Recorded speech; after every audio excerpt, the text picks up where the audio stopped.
Oui, merci Madame la Vice-présidente. Il s'agit ici d'émettre un avis de principe sur l'avant-projet de charte du parc naturel régional du massif des Bauges. Les PNR ont un rôle important dans la protection, la préservation de nos territoires au sens large, et nous y sommes très attachés, il ne s'agit pas ici d'y revenir. La charte d'un PNR est particulièrement précieuse pour les territoires concernés car les collectivités locales coordonnent dans leur domaine de compétences leurs actions, leurs projets en prenant en compte les orientations de cette charte. Les décisions politiques locales à venir s'appuieront sur cette charte. Beaucoup de documents ont été fournis pour ce rapport de révision. Bilan évaluatif, études préalables, avant-projet, 400 pages et seulement 4 lignes sur les éoliennes.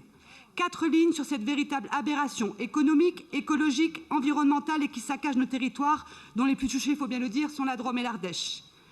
Concernant ce PNR du massif des Bauges, c'est vrai, il n'y a pas actuellement de production d'énergie éolienne. Mais de nombreuses communes de ce PNR sont indiquées favorables à l'implantation d'éoliennes dans le schéma régional. Et je rappelle que cette charte est révisée pour une durée de 15 ans. Elle sera la marche à suivre pour les politiques locales durant 15 ans. Comme indiqué dans le schéma régional SRADET voté en 2019, vous êtes, la majorité régionale, pour une maîtrise du développement de l'éolien sous certaines conditions, sans oublier bien sûr la promotion de certains syndicats de PNR qui sont plus que favorables à l'implantation d'éoliennes. Nous ne cautionnerons jamais ce saccage territorial et cette arnaque écologique, quelles que soient les conditions. La région peut être amenée à intégrer, à préciser au document définitif ses engagements et ses priorités en la matière.